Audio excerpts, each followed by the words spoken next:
Asli mana? Asli Madura, Mas. Sudah vaksin? Sudah. Sudah. Kamu tercetus kepikiran jurusan perpus Peluang Mas. Iya, Mas.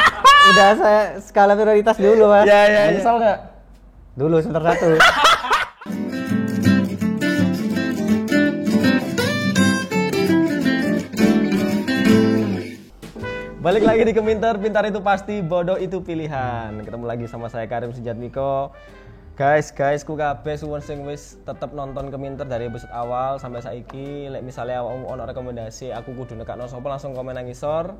Dan iki salah siji wong sing atau mahasiswa sing pengen mbok kepoi. Beberapa komen aku wis maca, kalian pengen nekakno arek sing kuliah jurusan iki, jarimu jurusane gak berguna. Oke, langsung kenalan aja sama Mas sampean jeneng. Ya, halo, perkenalkan nama saya Anugerah Rizky Perdana, bisa dipanggil Rizky. Oke. Ya. Saya dari FISIP, jurusan Ilmu Informasi dan Perpustakaan angkatan 2019. Jarene arek jurusan perpustakaan ku lulus wis pasti njogo perpus. Iya. Oh iya mana? Iya, Mas. Karena stereotipnya gitu. Stereotipnya gitu. Saya jelasin segembreng, oh jaga perpus ya gitu. Lah ya apa jurusannya wis jurusan perpustakaan, informasi dan Perpustakaan. Ya bukan teknik, bukan apa mana teoritis sing koyo sospol gitu, sosial. Perpus itu berarti kerjanya mengelola buku. Iya, bisa dibilang kayak gitu, Mas. Kancamu sing kerja nang Jalan Semarang. Tapi buku mungkin second. Jalan Semarangnya lebih elit mungkin, yang punya. Oh iya, punya toko. Iya. Oh, tetep ae kok nek jaga kutangan kancamu. Asli mana? Asli Madura, Mas. Sudah vaksin? Sudah. Aman, Mas. Vaksin bos. Aman, Mas. Sudah 3? 3, Mas. Aman. Tapi tidak melakukan pemukulan? Tidak. Aman. Gak apa, kan semuanya sudah beres ya. Setahu saya COVID juga angkanya sudah menurun. Ya, alhamdulillah. Berkat kerja sama orang-orang saya, semua Mas. masyarakat Iya, Indonesia. iya, Gak cuma masyarakatnya Masnya, semuanya bekerja sama untuk mau divaksin gitu. Iya, Mas.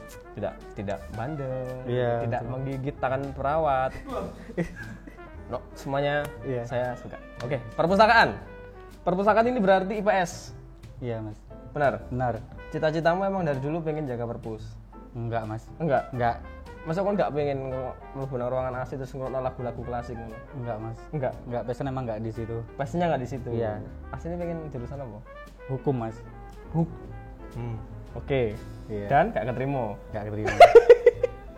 Si. Kamu hukum pengennya tadi kamu sempat SNM. Iya.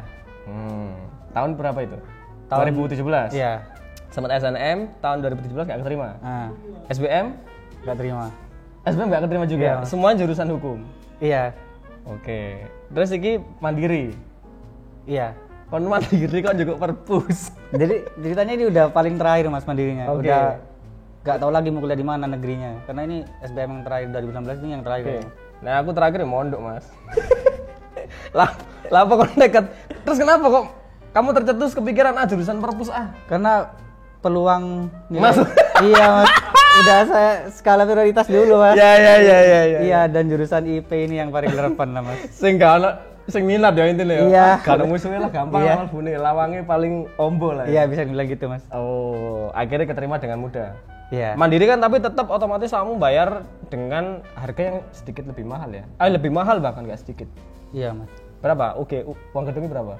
Uang masuk? 35. 35 juta untuk mendaftar menjadi penjaga perpus. 35 juta. SPP-nya 3 juta ada? Tergantung, Mas. Saya dapat 6.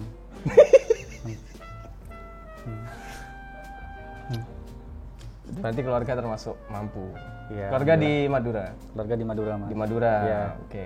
SPP 6 juta ya. Iya. Bapak usaha apa? Rompeng? Bapak udah nggak ada, Mas. Bapak udah nggak ada ini mohon maaf, Mas. Nggak ngerti, Bro. Nggak berani bercandain nih kalau gini nih. Kalau di konten lain masih aman. Ibu di legal hukum properti. Oh, ya harusnya kan nyari link buat masuk ke hukum dari ibu. Ya, tapi kebetulan ibu udah usaha sendiri aja, Mas, katanya. Oh. Iya, lebih nikmatnya. Lebih nikmat? Iya. Usaha apa kok nikmat? Maksudnya lebih usaha sendiri, Mas, tanpa campur tangan orang tua gitu. Iya, sorry. Kira usaha apa? Nikmat kan banyak. Iya. Gitu. Kan perlu diluruskan, Bro. Akhirnya mau benang perpus. Kesulitan nggak? Enggak, Mas. Menyesal nggak? Dulu semester 1. Aku ancok gitu di sana apa sih, Cuk? Iya, Mas, awalnya gitu. Kayak minder gitu, Mas.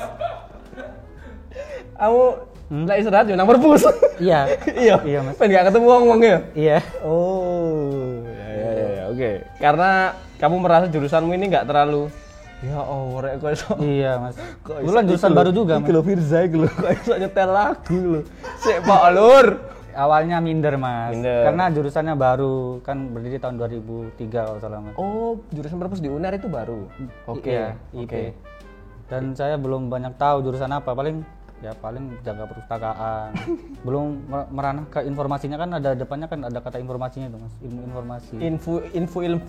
Ilmu informasi dan Perpustakaan. perpustakaan Iya. gitu intinya. Iya. Maksudnya ilmu informasi itu apa? Bedanya sama SI? Sistem informatika apa? Kalau sistem informasi itu lebih kepada kayak eksaknya, mungkin ada hitung-hitungannya. Kalau dari jurusan saya itu lebih kepada menganalisa informasi apa yang diterima oleh masyarakat dan kenapa masyarakat itu butuh informasi yang mereka butuhkan. Berarti lebih hubungannya sama manusia ya?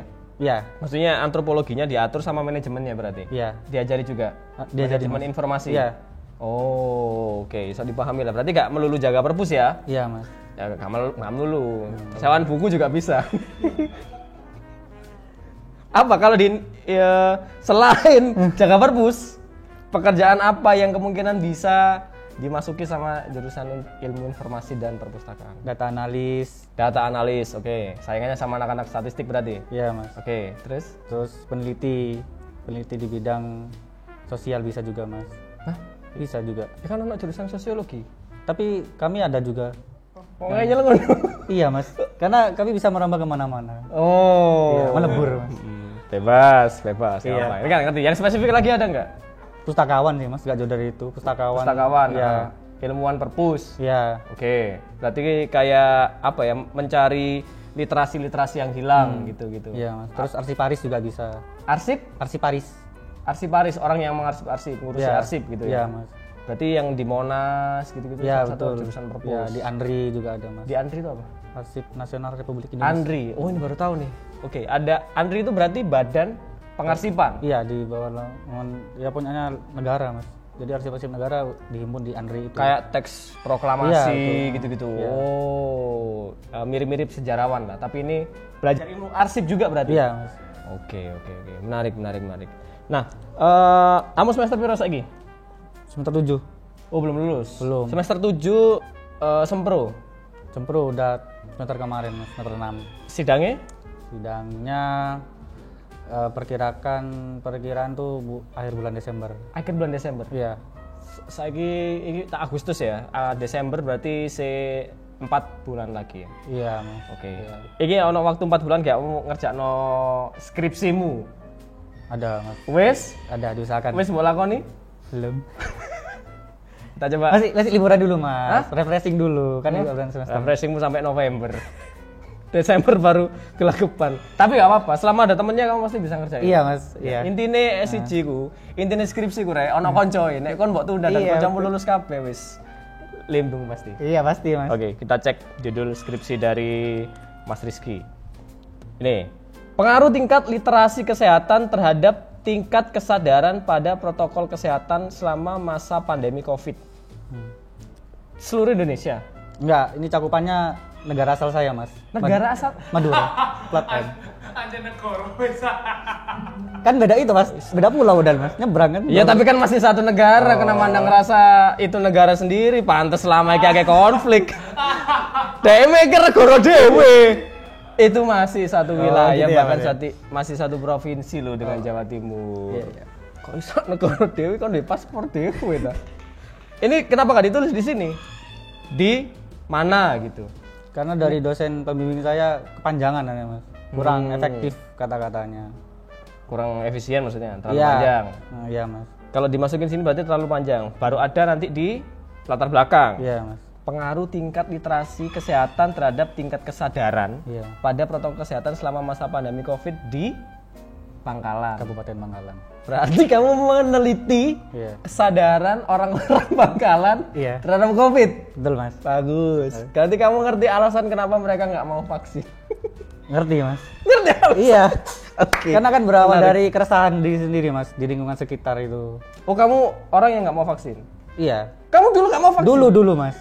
Sempat dulu karena ada seperti kayak ada informasi yang simpang siur. Kan? Apa? Ya kalau vaksin itu nanti ada chipnya. Terus habis itu juga mungkin jadi bisa mutasi ada zombinya gitu Mas.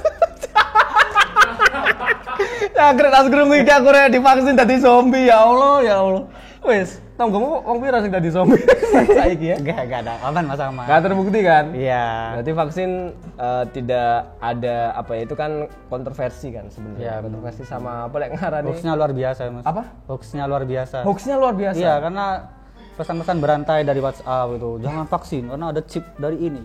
Oh, berarti informasi utama orang Bangkalan masih dari WhatsApp ya? Iya, rata-rata WhatsApp keluarga. WhatsApp keluarga. Ya. Iya. Pamanmu kan yang ngirim biasanya.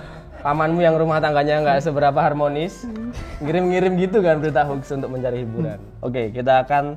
Ini kan kamu masih ini ya, masih penelitian kan, belum selesai kan? Belum Mas. Pengaruh tingkat literasi terhadap literasi kesehatan. Berarti kamu nanyain orang-orang, udah tahu ini belum Pak? Gitu. Udah tahu informasi tentang COVID nggak? Gitu. Iya itu. Gitu ya? Iya. Tetapi fokusnya ke kesadaran itu protokol kesehatannya Mas. Protokol kesehatan. Iya, prokesnya. Heeh. Kayak Orang ini- berapa jarak yang harus kita jaga ketika bertemu orang? Iya, iya. Gitu? Oh, oke. Itu kamu tanyain orang-orang berapa banyak yang ngerti gitu kan? Iya. Mana berapa yang ngerti, berapa yang nggak ngerti? Iya. Oke. Terhadap tingkat kesadaran. Oh, berarti mereka mau atau enggak mengikuti prokes. Iya. Gitu ya? Iya, Mas. Oh, oke. Sederhana sebenarnya teman-teman. Kita akan baca rumusan masalah. Iki tips skripsi orek, sing simple-simple ae, sing simple-simple ae. Jadi cepet pari karena skripsiku gak harus merubah dunia ngono, gak cuk. Sing penting lulus. Iya, betul Mas. Oke, mantap Rizky. Rumusan masalah tentang skripsi tadi ya. Bagaimana kesadaran protokol kesehatan COVID yang dilakukan oleh masyarakat Bangkalan? Apa tire? Apa iki cuk? Salah kon koyo jago rumusan iki. Pasti kan membebanimu iki. Bagaimana kesadaran protokol kesehatan? Ya apa emang kamu menjelaskan ini? Kalau dari Patuh atau enggak gitu? Iya, patuh apa enggaknya. Terus kenapa awal mulanya masyarakat di sini bisa nggak sadarnya kenapa Mas? Karena latar belakang apa itu? Udah terjawab belum itu? Di penelitian sebelumnya sudah ada Mas, karena memang Apa teliti banget? ada Mas, karena kan ada tujuan referensinya juga Mas. Oh. Peneliti terdahulunya Mas. Iya. Nah, tapi di tempat yang berbeda, bukan di Kabupaten Oh. Bangkalan, melainkan di Kabupaten Sumeneb. Sumedang. Kan Madura juga. Iya. Apakah orang Madura yang berbeda kota berbeda sifat? Bisa Mas. Oh bisa? Iya. Oh, kecenderungannya yang lebih bandel yang mana? Bangkalan Mas. Karena sempat lockdown Mas.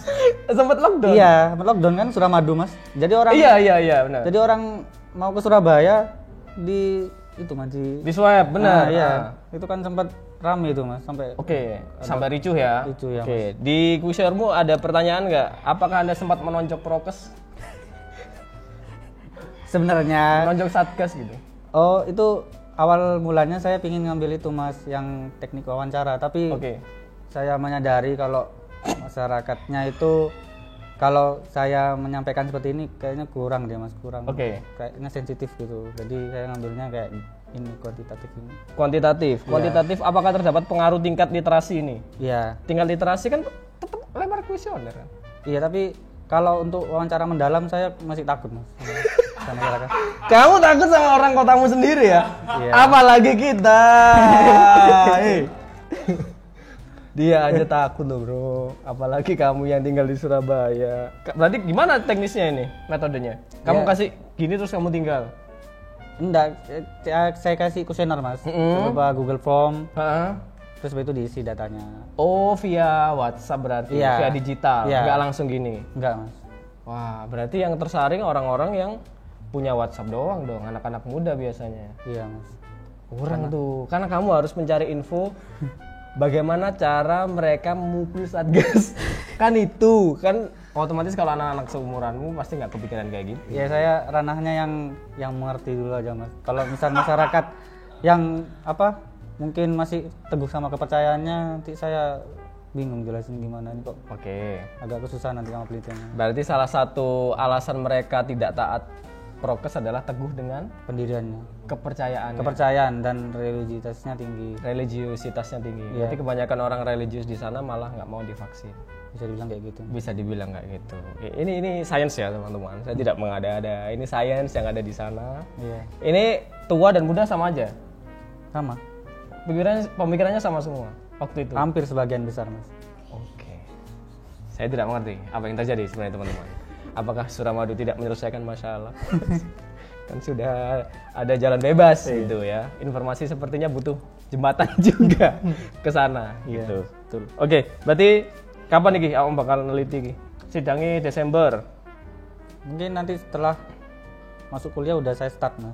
Mulai lagi nih mau nombak apa yang kurang, terus nanti saya diskusikan sama dosen pembimbing. Oke. Terutamanya tentang metode ini Mas, karena memang harus diperhitungkan Mas. Oke. Biar nggak salah. Nah, saranku usianya iku sing emang yang tua-tua dikasih juga. Karena yo rata-rata pengaruh pengambilan keputusan anak-anak remaja pasti dipengaruhi orang tuanya kan. Betul ya. Ya kan. Nek orang tuane ngajari teknik memukul yang baik, anaknya pasti bisa mukul gitu. Enggak, maksudnya kan ini contoh. Contoh. Mereka percaya Bill Gates masukin chip juga berarti. Saya analisa itu hampir sebagian masyarakat di sana tuh mudah percaya sama informasi yang baru beredar. Ya. Jadi langsung nggak disaring langsung, oh percaya aja langsung kan, udah langsung gitu. Ambil putusan kalau bahwasannya vaksin kayak gini gitu. Oke. Dan mau apa kalau prokes tuh cuma sebatas formalitas, nggak ada. Sebenarnya virusnya nggak ada. Ya, virusnya lo nggak kelihatan. Oh ya, menurut mereka gitu. Iya. Ini, itulah untuk bapak-bapak harusnya dulu Suramadu wacana aja. Tidak perlu direalisasikan. Anyway, terima kasih Rizky ya. Iya. Menyenangkan sekali ngobrol dengan Anda. Saya jadi tahu kira-kira kenapa orang Madura ini nggak mau vaksin. Bukan malas ya, karena ada pengaruh-pengaruh dari berita hoax. Karena ada latar belakangnya. Ada latar belakang yang kuat dan juga berita hoax itu yang bikin malas vaksin. Kok akhirnya mau divaksin? Kenapa? Karena ya lambat laun mungkin udah didesak sama pemerintah, dipersusah. Maksudnya ada administrasi yang mengharuskan vaksin. Oh. Masyarakat di sana mau nggak mau harus vaksin juga. Udah diterima aja, vaksin berapa aja diterima kayaknya. Oke. Itu 2, 3, 4, 5, 6, 7. Iya. Sampai 7 Iya. masih mau ya? Mau Mas. Disuntik di jidat itu masih mau ya? Oke. Iya. Terima kasih ya Rizky. Ya, terima kasih teman-teman. CS ku sing nonton kemintar, jalane di-share iki nek misale ono kancamu sing duwe wong tua Madura, ini perlu tahu ya gitu. Karena ini science sekali lagi nih science. Jangan lupa tonton episode berikutnya dari Kemintar, pintar itu pasti, bodoh itu pilihan.